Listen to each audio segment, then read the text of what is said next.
আচ্ছা, তো আজকে আমরা শুরু করি। আর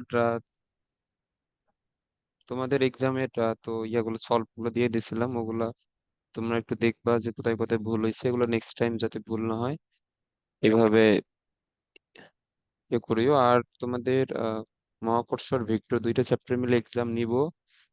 তো তোমরা প্রিপারেশন নিও, আমি তোমাদের অনেকদিন আগেই বলছিলাম, তো আমি আজকালের মধ্যে প্রশ্ন রেডি করে তোমাদের এক্সাম নিয়ে নিব। তোমরা এইভাবে প্রিপেয়ার্ড হইও। আচ্ছা, তো এর আগের ক্লাসে আমরা এই টপিকটা পড়ছিলাম যে স্থিতি কোণ বা নিশ্চল কোণ কি। যে আমাদের আমরা জানি যে সমতলে একটা বস্তু রাখলে আমরা যদি কোনো বল প্রয়োগ না করি তাহলে ওই বস্তুটা স্থির, মানে যে জায়গায় আছে ওই জায়গাতেই থাকবে। কিন্তু আমরা যদি ওই সমতল জায়গাটা ধরে যদি একটু উঁচু করি বা একটু আনত তলে বা আনুভূমিকের সাথে একটা কোণ করে যদি ওটাকে উঁচু করি, তাহলে একটা পর্যায়ে গিয়ে তার মধ্যে গতির সঞ্চার হওয়ার উপক্রম হয়, মানে সে জাস্ট গতিশীল হওয়া শুরু করে। ওই অ্যাঙ্গেলটাকে আমরা বলি নিশ্চল কোণ বা স্থিতি কোণ। এগুলা তোমাদের আগের ক্লাসে খুব সুন্দরভাবে বুঝাইছিলাম। এবং আমাদের শেষ পর্যন্ত এইটা আসছিল যে আমাদের নিশ্চল কোণ সমান ঘর্ষণ কোণ। আচ্ছা, তো এরপরে টপিক হচ্ছে আমাদের গতি ঘর্ষণ বা কাইনেটিক ফ্রিকশন। তো এর আগে আমরা স্থিতি ঘর্ষণ পড়ছি, সীমান্তিক ঘর্ষণ পড়ছি। তো এখন আমাদের গতীয় ঘর্ষণ।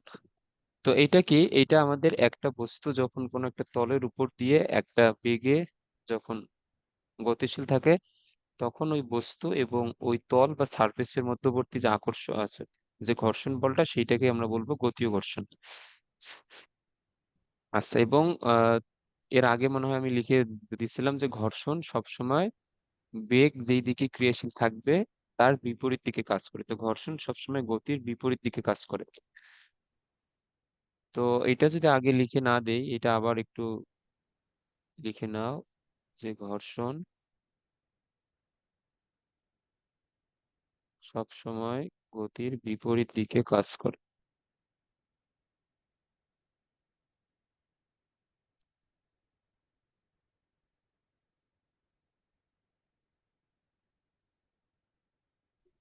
আচ্ছা, তো ঘর্ষণ আমাদের সবসময় গতির বিপরীত দিকে কাজ করে। এবং আমরা এই যে মিউ এস এর বা আমাদের স্থিতি ঘর্ষণ গুণাঙ্ক যেটা ছিল, এটা সমান আমরা দেখে আসছিলাম এফ এস ডিভাইড বাই আর। তোমাদের এটা মনে আছে? হ্যাঁ। আচ্ছা, তো এটা যদি তো- তোমাদের মনে থাকে তাহলে তো আমাদের এইখানে এইটার আমাদের কিছু জিনিস জেনে রাখতে হবে। দাঁড়াও, এগুলো লিখে দিই। তো আমাদের গতীয় ঘর্ষণ বলটা অভিলম্বিক প্রতিক্রিয়ার সমানুপাতিক। গতীয় ঘর্ষণ বল এইটাকে বলা হয় আমাদের কাইনেটিক ফ্রিকশন বা এফ কে। এটা হচ্ছে আমাদের অভিলম্বিক প্রতিক্রিয়া কোনটা, আর। সো এটা হচ্ছে আমাদের অভিলম্বিক প্রতিক্রিয়ার সমানুপাতিক।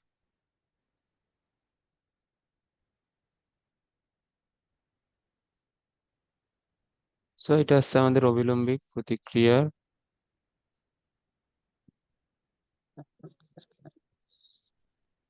সমানুপাতিক। আচ্ছা, এরপরে আমি আহ ওই দিনও বলছি তোমাদের যে আমাদের আহ এই যে বলটা, এটা আমাদের বিভিন্ন সারফেসের উপর নির্ভর করে। এটা আহ তোমার ধরো যে মেঝের উপর একরকম, পিচ রাস্তার উপর একরকম, মাটির উপর একরকম, তারপর বালির উপর একরকম, বাট সারফেসটা কত বড় তার উপর এটা নির্ভর করে না। সারফেসটার আমাদের প্রকৃতি কিরকম তার উপর নির্ভর করে। এটা তোমাদের আমি এটা বলছিলাম। তো এটা আজকে আর লিখে না দেই। এরপরে আমাদের আছে, আচ্ছা ধরো, তো এর আগে আমরা ইয়ে পড়ছি স্থিতি ঘর্ষণ গুণাঙ্ক মিউ এস। আজকে আমরা পড়বো গতীয় ঘর্ষণ গুণাঙ্ক।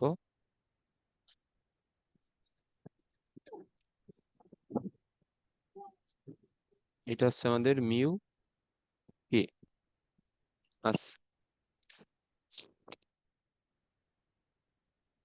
তো এইটা আমাদের সেম জিনিস, যে আমাদের স্থিতি ঘর্ষণ গুণাঙ্কের সংজ্ঞা তো তোমরা লিখে নিছো, এবং এটা যে আমাদের স্থিতি ঘর্ষণ বল এবং আর এর অনুপাত, তাকে আমরা বলতাম স্থিতি ঘর্ষণ গুণাঙ্ক, মানে mu S, sorry F S divide by R. তো এইখানেও আমাদের সেম জিনিস, সংজ্ঞাটা একই, তোমরা লিখে নিও যে কোনো বস্তু একটি অপরটির উপর দিয়ে যখন চলতে থাকে তখন গতীয় ঘর্ষণ বল এবং অভিলম্বিক প্রতিক্রিয়ার অনুপাতকে বলা হয় গতীয় ঘর্ষণ গুণাঙ্ক। তাহলে আমাদের মিউ কে সমান কি হবে? মিউ কে সমান হবে এফ কে, এইটা হচ্ছে আমাদের গতীয় ঘর্ষণ বল ডিভাইড বাই অভিলম্বিক আর প্রতিক্রিয়া আর। তো এখন এই জিনিসটা বুঝবা খুবই সুন্দরভাবে। আচ্ছা, এখন বলো এই জিনিসটা, এই যে এখানে আমাদের একটা এম ভরের একটা বস্তু আছে, একে আমরা সামনের দিকে যদি গতিশীল করতে চাই তাহলে কোন দিকে বল প্রয়োগ করতে হবে? অবশ্যই সামনের দিকে বল প্রয়োগ করতে হবে যদি সামনের দিকে এ যাইতে চায়। তাহলে যদি সামনের দিকে সে যায়, তাহলে আমরা যদি বল প্রয়োগ করলে কোনো একটা বস্তুতে ত্বরণের সৃষ্টি হয়, তাহলে বলের দিক যদি সামনের দিকে হয় তাহলে ত্বরণের দিকও হবে এফ এর দিকে। এগুলো আমরা এই physics। অলরেডি জানি। হুম। আচ্ছা, তো এইখানে এই বস্তুটা যাইতেছে সামনের দিকে, তাহলে ঘর্ষণ বলের দিকটা অবশ্যই তার বিপরীতে হবে। বিপরীত দিকে। এটা হবে এই যে আমাদের এফ এই কে, এই যে দেখো এফ কে মানে হচ্ছে আমাদের কাইনেটিক ফ্রিকশন বা গতীয় ঘর্ষণ, এটার আমাদের ডিরেকশন হবে এই বিপরীত দিকে। আচ্ছা, তো এক তোমরা আহ একটা জিনিস বলো, যে একটা এম ভরের একটা বস্তু যদি এ ত্বরণের সামনের দিকে যদি যায়, তাহলে তার উপর এই ক্রিয়াশীল বল কি হয় বলো তো? এফ সমান এম এ। হ্যাঁ, এফ সমান এম এ। বাট এইখানে এই বস্তুটার উপর মোট কয়টা বল এখানে ক্রিয়াশীল? দুইটা। দুইটা। তাহলে এইখানে আমাদের, তাহলে এইখানে ক্রিয়াশীল বলের লব্ধি আমাদের নিতে হবে। লব্ধি এইখানে কি হবে বলতো? লব্ধি দুইটা বলের যোগফল। Right? এখানে যোগফল, এরা না, তো দুইটা বিপরীত দিকে ক্রিয়াশীল। না, বিপরীত। এইখানে কি হবে বলো? এফ মাইনাস, বিপরীত দিকে তো বিয়োগ হবে। আচ্ছা শোনো, এইটা তো তোমরা আহ, তো জানো যে যদি দুইটা ভেক্টর পরস্পর বিপরীত দিকে ক্রিয়াশীল থাকে তাহলে তাদের লব্ধি হয় তাদের বিয়োগফল, এটা তো জানো। হুম।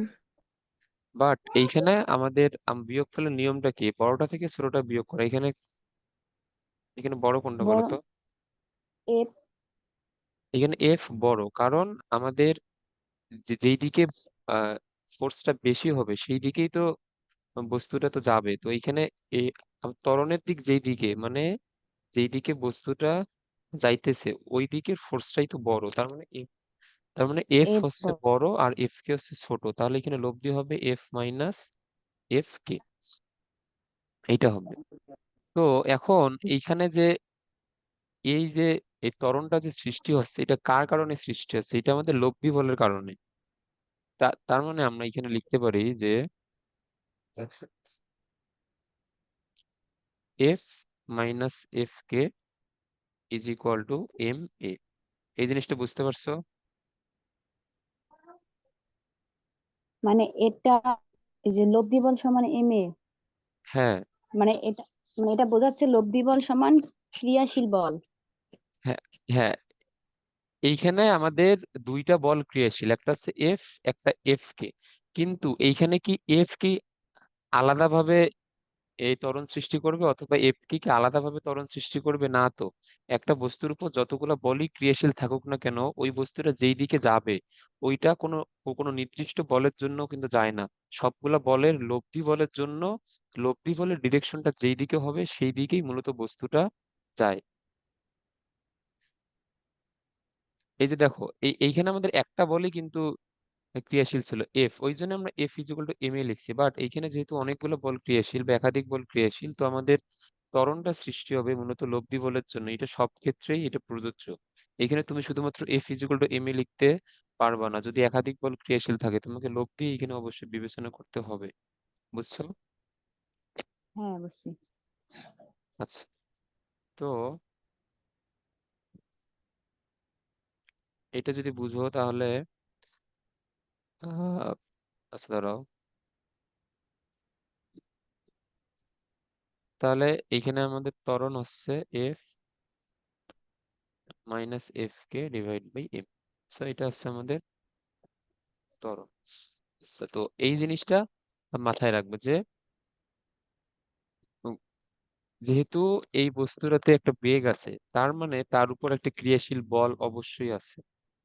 এবং যদি বস্তুর মধ্যে বেগ থাকে তাহলে বেগের বিপরীত দিকে ঘর্ষণ বল অবশ্যই আছে। তাহলে ওই বস্তুর উপর নিট বল হবে এফ মাইনাস এফ কে অলওয়েজ। আর ওই লব্ধি বলটা সমান হবে আমাদের এম এ। তো এইটা যদি জানো তাহলে আমরা অনেক ম্যাথই এখান থেকে সলভ করতে পারবো। এই জিনিসটা বুঝছো? হ্যাঁ।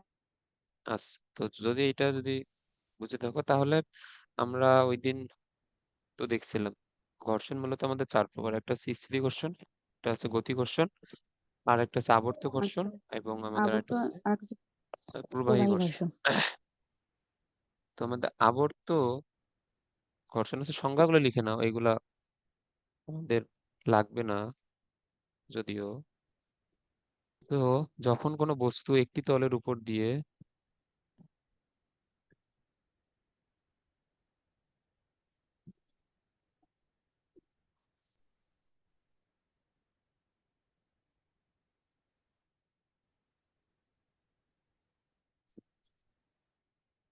একটি তলের উপর দিয়ে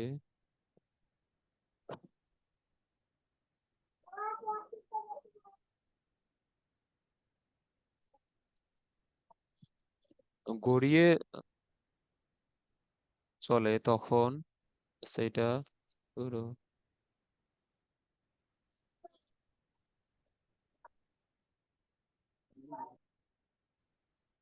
তখন তার গতির বিরুদ্ধে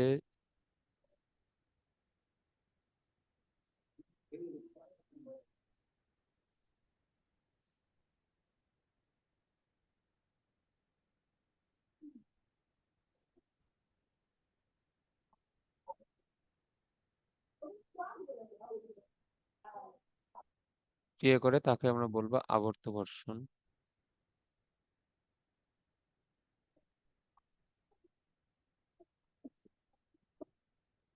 আচ্ছা, তো এরকম আমাদের এক্সাম্পল কি হইতে পারে বলো?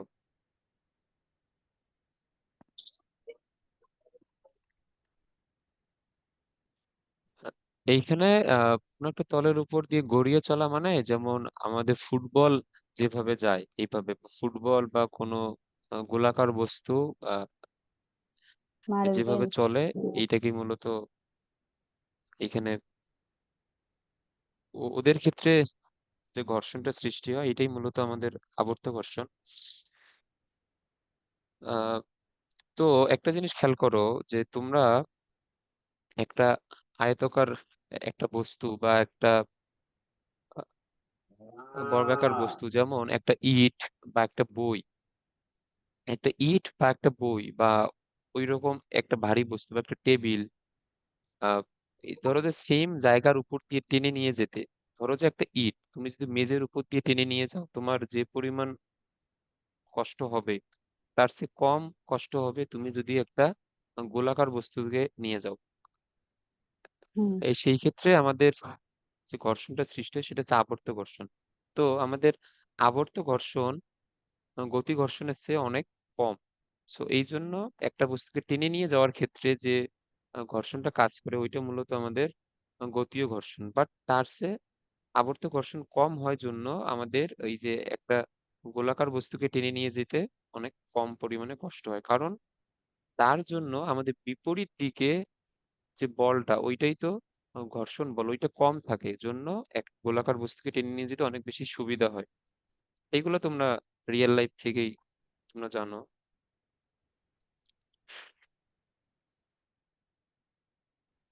আচ্ছা, তো এরপরে আমাদের যেমন এইখানে তোমরা এই এই লিখে দিতে পারো যে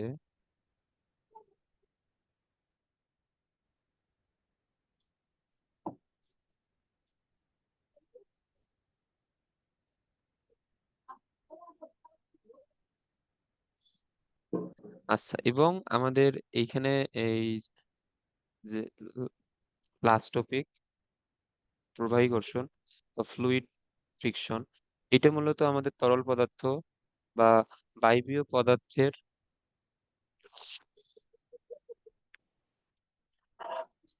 ক্ষেত্রে আমাদের যে ঘর্ষণ, এটাকে মূলত বলা হয় আমাদের প্রবাহী ঘর্ষণ। তো এইটা আমাদের এইখানে আমাদের যেটা বুঝতে হবে সেটা হচ্ছে আমাদের প্রবাহী পদার্থ সমূহ কি কি। এটা হচ্ছে মূলত আমাদের বায়ু অথবা এটা হচ্ছে পানি। তো একটা একটা বস্তু আমাদের যখন বাতাসের মধ্যে দিয়ে পড়ে, তো আহ তার উপর কিন্তু অবশ্যই একটা বাতাসের বাধা কিন্তু কাজ করে।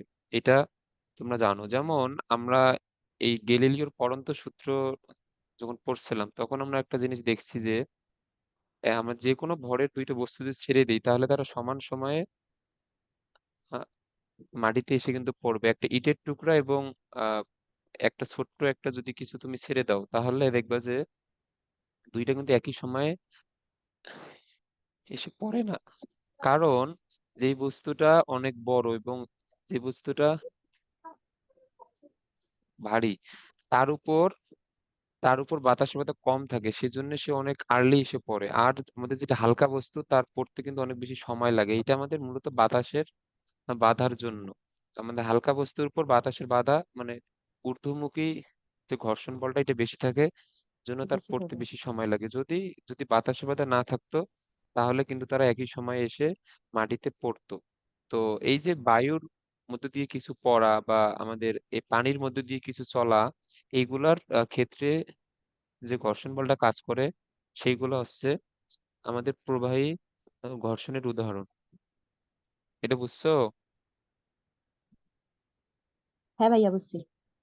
আচ্ছা, তো আমাদের বইতে যেগুলো এক্সাম্পল দেয়া আছে ওগুলো লিখে দেই।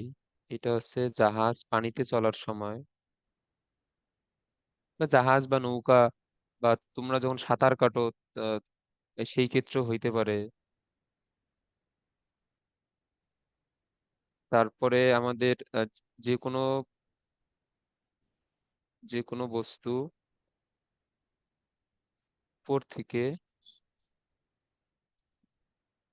এই বায়ুর মধ্য দিয়ে এই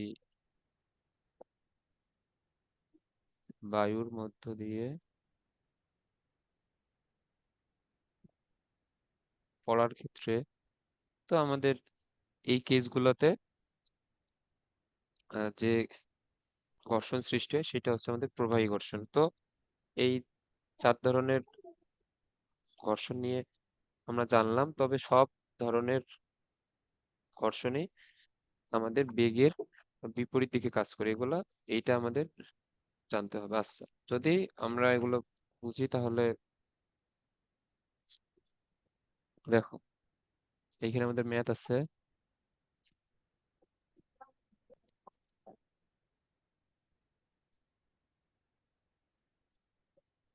পড়ো।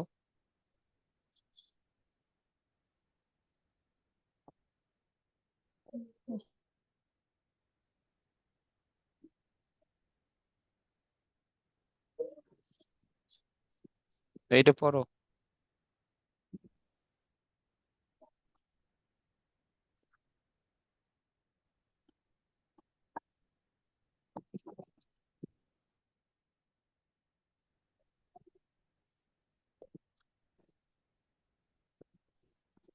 তো এখানে বলছে যে কোনো মেঝেতে স্থাপিত এত নিউটন এর একটি কাঠের ব্লকের উপর আনুভূমিকভাবে 160 নিউটন বল প্রয়োগ করলে এটি চলার উপক্রম হয়।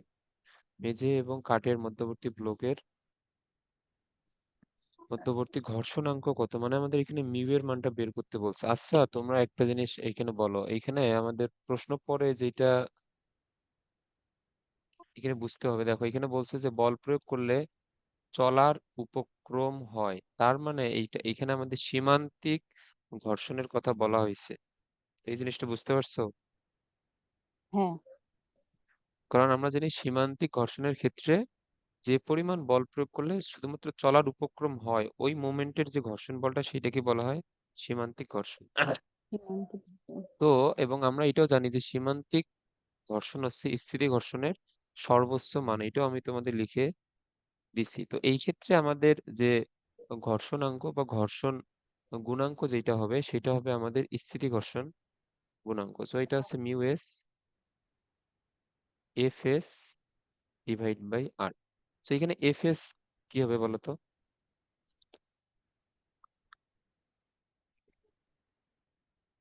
এফ এস কি হবে বলো? এফ হবে 160। হ্যাঁ, 160। কারণ আমরা জানি যে মুহূর্তে চলার উপক্রম হচ্ছে ওই মুহূর্তের যে বলটা ওইটাই হচ্ছে আমাদের এফ এস, এটা হচ্ছে কত। আচ্ছা দেখো এইখানে, এইখানে দেখো এই এই এই জিনিসটা খুবই ভালোভাবে ক্লিয়ার হবা। কেউ যদি তোমাদের জিজ্ঞেস করে যে এইখানে তো বলছে যে আনুভূমিকভাবে 160 নিউটন বল প্রয়োগ করলে চলার উপক্রম হয়, আর এফএস আমাদের কি? এফএস হচ্ছে স্থিতি ঘর্ষণ বল। এই যে দেখো, এই কথাটা খুবই সুন্দরভাবে শুনবা। আমাদের প্রশ্নে বলছে যে এইটা প্রয়োগকৃত বল।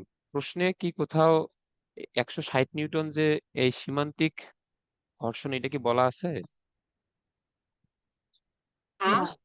এটা তো বলা নাই, কিন্তু এফএস এর মান কেন 160 হইলো এটা কেউ বলতে পারবা?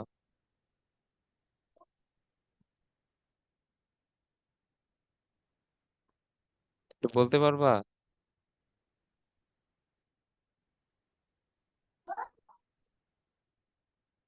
না পারলে বলো, আমি বলি। আন্ত সীমান্তিক আচ্ছা, ঘর্ষণ 0 থেকে আমি নাকি? আমি তোমাদের কথা ঠিক মতো শুনি না, এখানে কার যে নেট প্রবলেম হচ্ছে, ভয়েস আটকে আটকে আসতেছে আর কি। আবার বলো।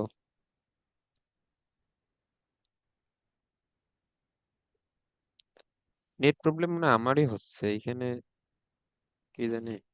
আচ্ছা, বাদ দাও, আমি বলি। দেখো এইখানে আমাদের বলছে যে 160 নিউটন বল এইদিকে প্রয়োগ করলে শুধুমাত্র চলার উপক্রম হয়। তো 160 নিউটন বল প্রয়োগ করলেই কেন চলার উপক্রম হচ্ছে? কারণ এই বস্তুর উপর এই পিছনের দিকে যে ঘর্ষণ বলটা, এইটাও 160 নিউটনই ছিল।